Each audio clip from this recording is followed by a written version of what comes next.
Hello, and welcome to Breast Cancer Conversations, a podcast brought to you by survivingbreastcancer.org. I am Laura Carfing, breast cancer survivor and founder of survivingbreastcancer.org, a nonprofit organization providing community, education, and resources to empower those diagnosed with breast cancer and their caregivers from day one and beyond. Hello, my friends, and welcome to another episode of Breast Cancer Conversations. I am so glad you are joining us today. In today's episode, I speak with Sandy L. Wisenberg, who describes herself as a one-breasted feminist. She lives in Chicago, where she has been called a local literary icon by Hypertext magazine.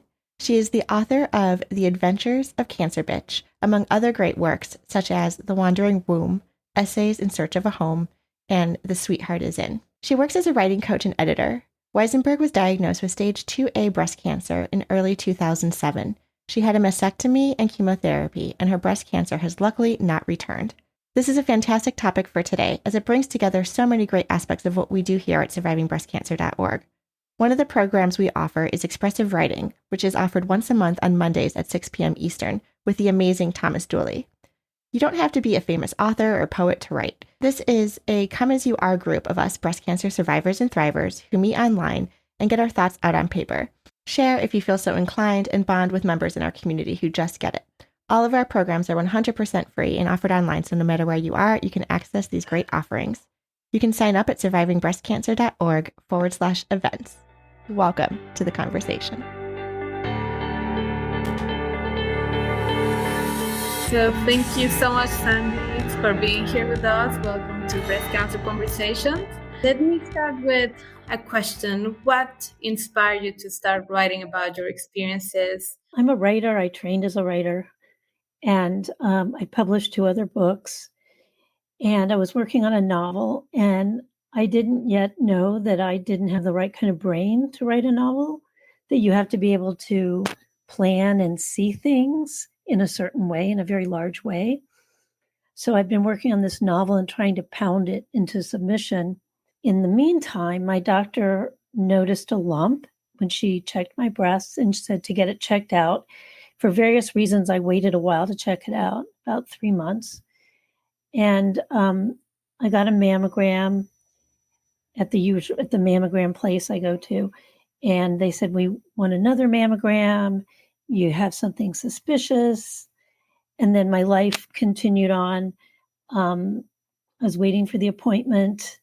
And those of you who've had breast cancer or any kind of illness, you know that waiting is a lot of what you do. I went to a party that a friend of mine has every year called Whitman's Tide. And it's basically a couple weeks before Christmas, and people read Leaves of Grass by Walt Whitman. And I was talking to some people at the party, and one of them worked for the Chicago Reader, the alternative weekly here, and he was complaining, as most writers do. Well, mostly all we do is complain. And he was saying, "Oh, they're going to make us write blogs now. We don't have to just write our regular stories." And so in the back of my head, I thought, if this is cancer, I'm going to have a blog. And I didn't know exactly what a blog was. This was 2007, but that's what I thought. And then within a few weeks, I found out it was cancer. And so I figured out how to write a blog. And unlike the novel, this was really easy to write. I would just free write, which people have been talking about for about 150 years at least. And just write, just pour out what was going on. And then I would spend hours and hours revising it. Sandy, that's so interesting that you said to yourself, if you were to be diagnosed with cancer, you're going to start a blog. When I was diagnosed with breast cancer, I actually started a YouTube channel because, unlike blogging, I knew I wouldn't have the bandwidth or the time, let alone managing fatigue, to write eloquently for a blog. So I thought just talking into my iPhone and making these YouTube videos to share updates with friends and family would be the best modality for me. What I didn't realize at the time is how many people were gravitating to my YouTube site to watch these videos because they wanted the raw, unfiltered, candid situation of what it was like to go through a breast cancer diagnosis. So I love how you and I both use these creative outlets, whether it was blogging or video, to start our platforms. But I want to ask you, how did you come up with the name Cancer Bitch? I decided to call myself Cancer Bitch because I'd read this book called Vixen, Cancer Vixen, and I knew somebody in Chicago named Chronic Babe, and I didn't feel like a babe and I couldn't use Vixen because it was taken. So I came up with Bitch, which is good and bad because there was a place that wouldn't put Bitch on its signage or on its marquee outside. Now that you were talking about how you started writing, it's very interesting because it seems that most of your new writing is related to cancer. Am I right? Well, this book was related to cancer, and then I came out with another book last year. Let me go backwards. This was published in 2009 by the University of Iowa Press, and it's called The Adventures of Cancer Bitch. And I called it that because around the same time, somebody wrote a book called Cancer is a Bitch. And I thought if I called it plain Cancer Bitch, people would get the books mixed up. So I thought of Adventures, which is like, Adventures of Sherlock Holmes or something like that. And then now it just came out in a 15th anniversary edition in October. To rephrase it, like how did your experience with breast cancer shape your writing process? Well, it gave me a lot of discipline that I would write every day and revise every day. So that was really good. When I finished writing this book, I tried a lot of other things. I started working on a play that required a whole lot of research. It was about a race riot in Houston, where I'm from. The race riot was in 1917, and a lot of people don't know about it. Again, that was a big thing, so that's really hard to do. And then I was working on an essay collection, which came out last year, and it's called The Wandering Womb, Essays in Search of Home. There's one piece about breast cancer in there, but a lot of stuff about women's bodies, and then a lot of stuff about history. You talk about these rituals like writing every day, getting in this habit, getting into your routine. Do you utilize writing prompts, or is this just more free flow writing? What advice do you have for someone just starting out? If you're deciding to write every day and you're going to keep a journal every day, all of a sudden everything is interesting. Everything is something to write about. And I'm not doing that right now. I'm writing some short stories, some related short stories. But today it was pretty cold in Chicago. It was around 50. And I was walking down the street and I saw a butterfly and it was dead. It was a butterfly I'd never seen before. It was a swallowtail of some kind. And if I were writing the blog or a journal or Substack right now, I would have spent a lot of time on that. And I would talk about the swallowtail butterflies that I raise and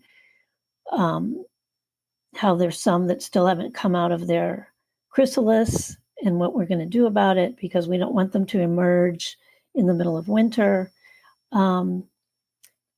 But because I'm writing about people in the 1930s in Berlin and in Switzerland and maybe Paris, who knows, maybe I'll put the butterfly in there. How do you decide what to include and what to leave outside the story? That's a very, very important question. There are two modes of writing, I think. One is the first mode where you're just writing and you have a green light and you just put everything down. And then the other mode is the red light where you stop and you just examine, what do I have? I've got this mess. And so what is leaping out? What feels like it's got some energy around it? What do I want to explore? What am I afraid of? And then you hone on that. And it's not going to work out perfectly. You might have to keep going back and back and back to this. A lot of people don't like to revise. And I really like to revise. You just have to be willing to revise and to keep sculpting. Some writers talk about writing as sculpting, like you'll write a big thing and then you keep scraping and scraping and scraping and scraping away until you have a shape that's pleasing. And the more you read and the more you take classes, you have a sense of shape.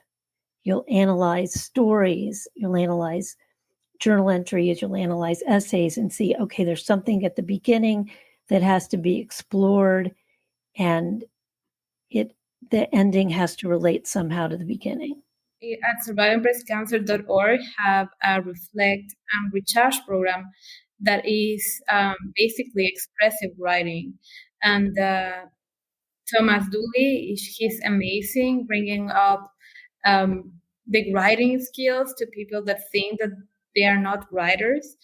I've read and seen people sharing beautiful poems or their stories on our blog. And it's just amazing how they all start, or most of them started saying, I'm not a writer, but here it goes. And then something amazing comes up. So I know that there will be a lot of listeners that are maybe afraid to start writing their story, maybe feeling that it's not important, maybe feeling that they don't know what to write about. So, what would you recommend? Like, how can someone start telling the story? Write down the names of 10 stories that you want to write. And it could be the day I found out I had breast cancer, the moment I got a dog, when I fell in love, when I saw my bandages, like anything you want. And then there is this wonderful, wonderful book called I Remember by Joe Brainerd. And it's like brain and then ARD. He died of AIDS, unfortunately, much too young. He was born in the 40s, grew up in Oklahoma, was gay, went to New York, hung around with writers and artists, was kind of quirky, was an artist and a writer. And he has a whole book where almost every paragraph or every sentence begins, I remember, and then there's something specific, and it moves associatively. And I use that in classes a lot. And what I usually do is have someone pick a number, and I just go to that page and read it. And then I say, okay, you have 10 minutes, write the title of your story at the top, and write, I remember, then something specific. I remember something specific. And it works so much better if you write, I remember each time, because I think it calms the brain and you're not worried what is the next sentence going to start with, because you know. And you can also write, I don't remember. I think I remember. And I use this exercise with myself all the time, especially if I'm lazy and I don't want to describe something. I'll just write, I remember, and everything that I've noticed.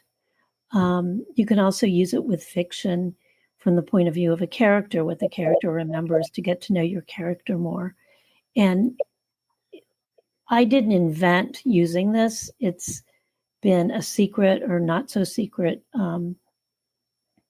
class plan assignment of creative writing teachers for a long time. And you can even go online if you don't want to buy the book and just find a bunch of I Remembers by Brainerd. Thank you so much for sharing these exercises. What a great tool to keep in our back pocket to help us get unstuck when we just need to write and get it out and put it on paper, whether you're putting pen to paper or typing it out on the keyboard. I love these ideas. Elisa, do you use any of these writing prompts?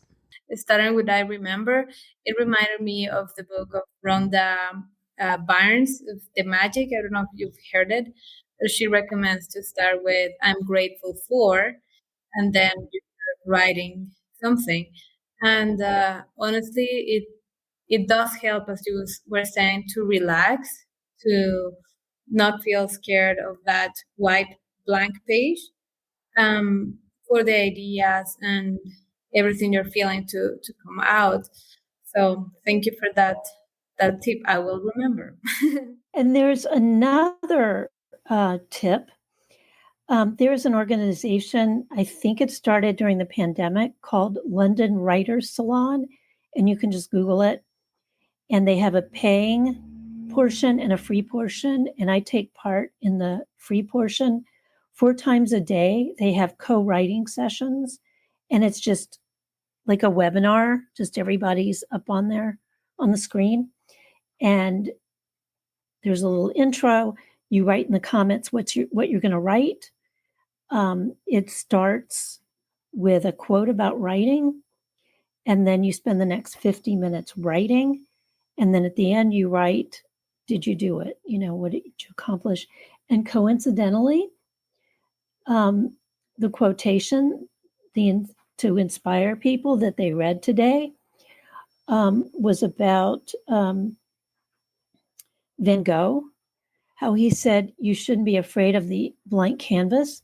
The canvas should be afraid of the painter. I lead the expressive arts program, and we see that blank space, and after the meditation, reading a poem, having all these ideas, we all just dive into it. It makes lots of sense. Yeah. Are you a visual artist? No, I'm not. I'm actually a business administration, but as a hobby, I do arts. And that's the thing too. Like, we each want to say what we are, like we're one thing and not the other. It's like when you go to college, you have to declare a major, or even before that, you declare a school. You're in the School of Business, the School of Liberal Arts, the School of Journalism. And so you're that and not the other. So you say you're business person and not the other, but why can't you be all of them? That's such a great point, right? We are obsessed with labels. And sometimes there's just like one label or multiple labels. I'm the mom, I'm the sister, I am the caregiver, I'm the person diagnosed with breast cancer, I am my profession. The list can go on and on. That's true. Well, to be honest, I started painting in CDs in my house. So I have over 100 CDs that I've painted. So maybe you're right. I'm both, even though I'm not famous like Picasso, Michelangelo. I am an artist. Yeah, I can say that. It feels good just to say it. And to go back to Van Gogh, people say he didn't sell any paintings in his lifetime. I don't know if that's absolutely true, but that's what you hear. Yeah, that's true. Many of the painters got famous after passing. So, like, what has been the most meaningful response that you've received from someone who read your book or who heard you say something about the book, or even just about Cancer Bitch? What are the most meaningful responses you've heard? What really I like to hear is that people thought it was funny, because I think it really is funny. It's a serious book, but there's so many absurd things that happen when you're in a hospital, or there's so many weird things people say to you, that that's one thing. The other thing, somebody who I knew but not really, really well said, like, what are you? Are you a philosopher? Because the book isn't just about my cancer experience. It's looking at mortality. It's little riffs on things. Like, in the middle of it, I just have this little memory about going to Nicaragua and teaching English. And I was teaching in the National Health Ministry. And I tell a funny story about it, but also I tell how there are so many shortages in Nicaragua at the time. And I thought, like, why did I include that? And I think I did perhaps as a way to show how the National Ministry of Health would be like our NIH in Nicaragua, which is a much smaller country than the US, how very poor it was. And one of my themes is about disparity in breast cancer treatment. I don't talk about it a lot But when I do talk about it, I have references in the back that give more information about the incidence of breast cancer among people of color, among poor people, among people who don't have good access to healthcare facilities. And there's been talk, I don't know, what is it, 20, 30 years about environmental racism. That's real. You don't see big smokestacks in the middle of the richest part of town because those people are powerful and they can keep it out of their neighborhood and they can put it in the poor neighborhood.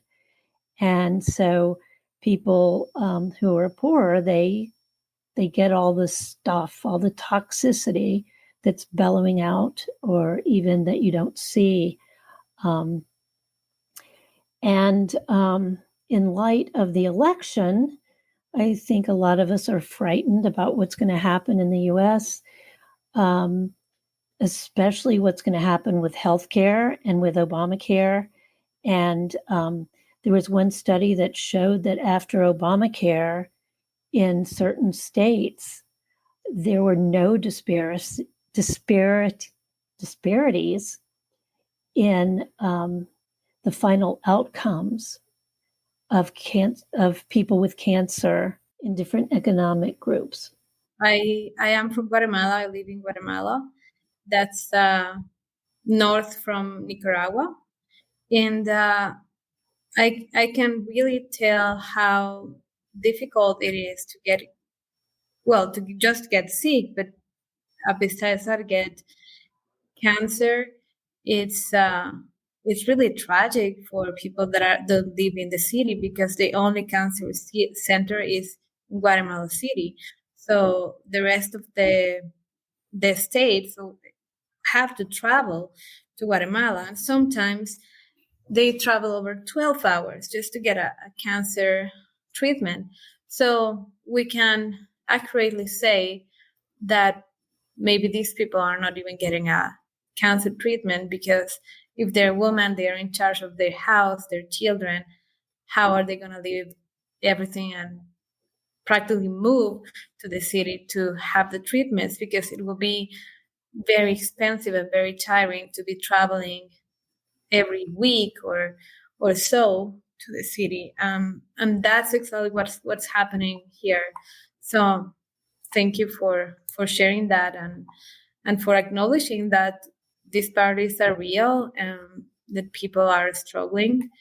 We have our Spanish initiative. It's called Después de un Diagnóstico, where we are trying to reach out to people diagnosed with breast cancer in Latin America.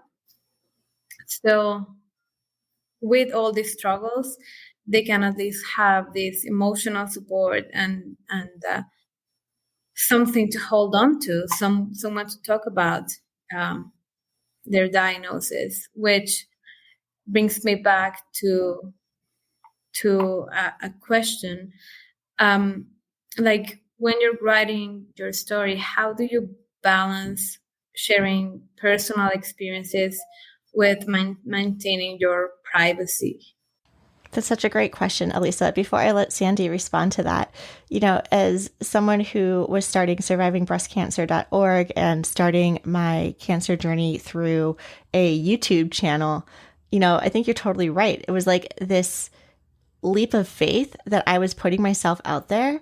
And by not censoring myself, by kind of going back to what we were talking about before, where you can be all of these things, like my personal can also be public and I can choose what I share and what I don't share. And so I can also keep what I feel is important to maintain privacy is like my choice as well.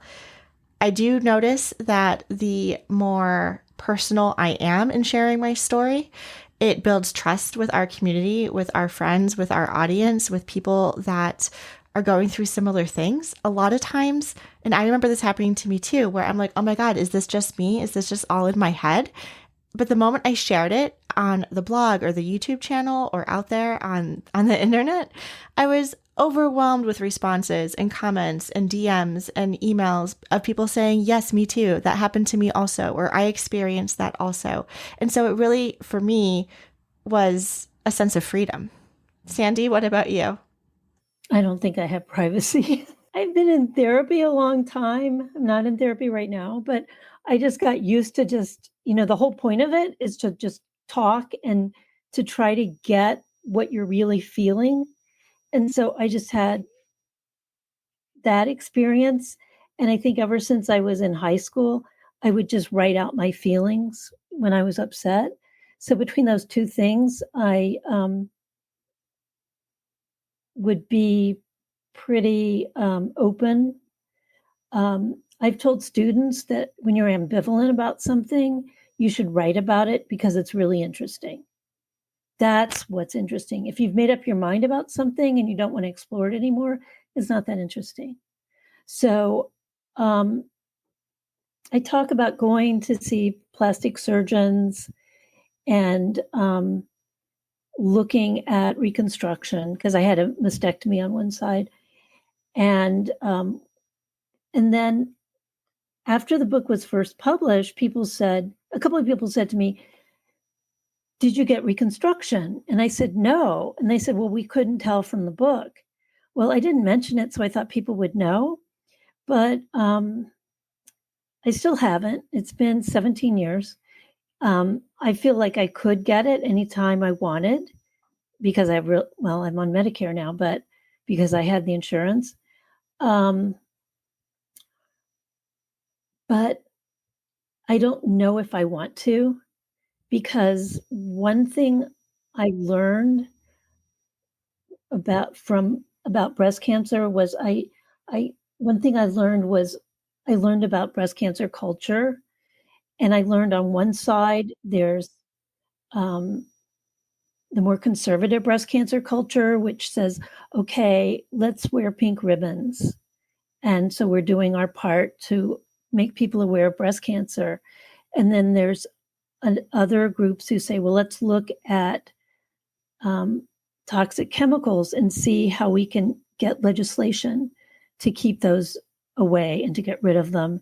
And that looks at disparities and then looks at women's bodies. Like if everybody who has breast cancer covers it up with reconstruction that makes it look as if it never happened, except for a scar, then it doesn't look like 1 in 8 women in the US have had breast cancer. And I'm also saying some people have some of those 1 in 8 women just had a lumpectomy.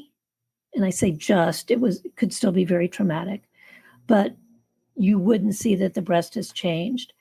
But at the same time, there's some people who have gone flat, and that's for convenience, but it's also a political statement that women are more than just bodies with breasts. When I was going through cancer, I didn't want to read anything written by someone who had died of breast cancer. So I didn't read the cancer journals by Audre Lorde. And so after treatment was over, I read them. And it was so interesting because she talked about how she had a mastectomy and they gave her like a cotton puff. She said it was made out of lamb's wool. So it wasn't cotton, it was lamb's wool to stuff inside her bra. And she went to the doctor for the first time after the surgery. And in the waiting room, the nurse said, you really should wear that little puff inside your bra because otherwise it's bad for morale. And so she's like, what? It's bad for morale that I show that a true thing happened, that I'm not covering it up? And I thought that just seemed very interesting that she says it's a wound. And she's carrying this wound on her body. And she doesn't want to cover it up. And she had fairly large breasts or average breasts, I don't know. And so I've seen pictures of her where it's really noticeable. Sometimes people can't tell with me. They'll look at me. It's really funny. They look at my chest and they go, "Did you have surgery?" And so like they don't know if they should believe what they're seeing. And sometimes I feel like people are thinking, she just has one breast. Like, should we tell her so that she can do something about it, you know? And my mother does not like it. And so sometimes for fancy occasions when I'm in Houston, when my mother is there, I'll wear prosthesis. And it's interesting, it's called a prosthesis, which is what you wear if you don't have a hand or you don't have a leg. It's and when I got a prescription for a wig when I went through chemo, and it said for cranial prosthesis, which I thought was funny, but I didn't get it. I had my friends write on my head and do decorations, and they used henna, and then I found another substance called Hagwa, Juaga or Juaga, and it's looks like black ink, and it's from fruit. And they at the time the United States was in Iraq, and I got my friends to write US out of Iraq on my head. And a friend of mine showed me just recently how another friend of hers was going through chemo, and she painted a robin's nest on her head with acrylic paint. And it's so cool. It's in color, and they're the eggs, and there's trees, and there's a tree branch and leaves. And I thought that was a good idea. Yeah, that's very, very creative. And what you were saying, sometimes we do things for other people, like you wearing the prosthesis just because of your mom. And many people, that's why they would do the reconstruction surgery, is usually thinking about what's people going to say, rather than how would I feel. Because it's true that some people will boost their self-esteem by having a reconstruction and kind of going back to who they were before getting the surgery. And but other people are like wearing the scars brave, and whatever you choose, or whatever anyone chooses, has to be something for themselves, not for others. Yeah, so thank you for bringing that. And if what advice would you give to someone who wants to use writing or any other form of creativity as a way to process or share their breast cancer experience? I would say to find a group. There are writing groups all over. There's art groups all over. There's Meetup. If you want it to be peer-led. There's classes. In Chicago, there's Gilda's Club, which is around the United States. And some are no longer called Gilda's Club because they were founded to honor Gilda Radner, who died of ovarian cancer. And she was on Saturday Night Live, I don't know, 70s and 80s maybe. And I think maybe people in the organization are afraid no one's heard of her anymore. But that Gilda's Club has lots of classes for anyone who's been touched by cancer. I'm teaching a class there next week. And they also have art activities. I know hospitals have writing groups, some of them, and art activities.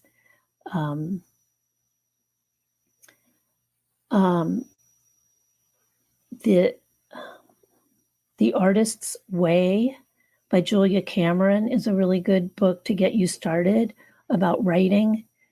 She talks about morning pages, morning, not the other kind of morning. And you make it a practice, like any kind of practice, like meditation or breathing or yoga, where you write every morning, you write by hand for 15 minutes. And part of that is to reclaim your creativity and to listen to your voice. I find it so tempting to listen on my phone all the time, to listen to podcasts, to listen to headlines. And it can make you unaware of your own voice. And the same voice in me that I heard in my head that said, if I have cancer, I'm going to write a blog. I can't hear that voice when I'm listening to something else. I think a number of people get thoughts and get close to themselves when they're in the shower, because it's very calming with the water and everything, and it's hard to write stuff down. Maybe you could get have some paper by the shower and write in pen if you got an idea. The other thing, if you really don't know what to write, then every morning just write down your dreams. So at least you've written something, and then later you can look at it and just add to it and maybe go somewhere totally far away from your dream, but at least you have something to write. Did the writing feel like a form of therapy or a release for you? Totally. Sometimes I would just get really mad. I think I was angry a lot when I was going through treatment. And so it was really good to write it out. And I wrote once about how it felt. This was like a week after surgery. And I was teaching a class, because I was teaching a graduate creative writing class at Northwestern University. And it was hard, just emotionally. And my husband said that night that someone asked how I was, and he told them she's having a meltdown, because that's what he saw. So sometimes you will. And it's not because I was just looking at the skin under the bandage. It was just maybe the whole experience was stressful. And then also what's funny is that something might really, really bother you that seems small, that everyone has a right to their feelings. You don't have a right to hit people because of your feelings, but you have the right to have your feelings and to write them. And if your feelings aren't interesting, or if your feelings make you too ashamed, then you don't have to do anything with what you wrote. You can just let it sit there. There are people who have studied writing and expressive writing, and James Pennebaker from the University of Texas studied expressive writing when people are trying to heal. And he had a specific way for people to write.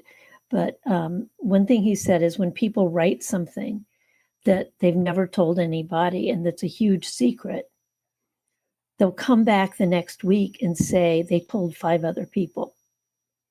So once you get it out, you realize, oh, it's not so bad. I want to talk about it. How do you coach someone to find their voice? I think so many of us want to get started. We want to write something. We want to write a book or an anthology or a memoir, especially after being diagnosed with such a traumatic disease like cancer, that we want to get it out there and we want to help people. But then at the same time, I'm also thinking, oh my God, there's so many other books out there. Why would someone want to read my cancer story book, etc.? So what advice do you have for someone in that space? Right now, there are writers writing about things that have already been written about 1 million times. And if they do it really well, it's new. There's a saying in the specific is the universal. So again, if you write about something really, really specific, if you write about 2 lovers in Verona named Romeo and Juliet, as Shakespeare did, and you get everything very specific. You've got a nurse, you've got a family feud, you've got a balcony, and you have beautiful language, then it's a new thing. The other thing, I'm going to just use this to mention my book title again. You could read The Adventures of Cancer Bitch, and you could go, oh, my experience was very different. I want to write about that. Or my experience was the same, except for blah, blah, blah. And I want to write that. So sometimes it helps to read my book or anybody's book about memoir of breast cancer or being ill.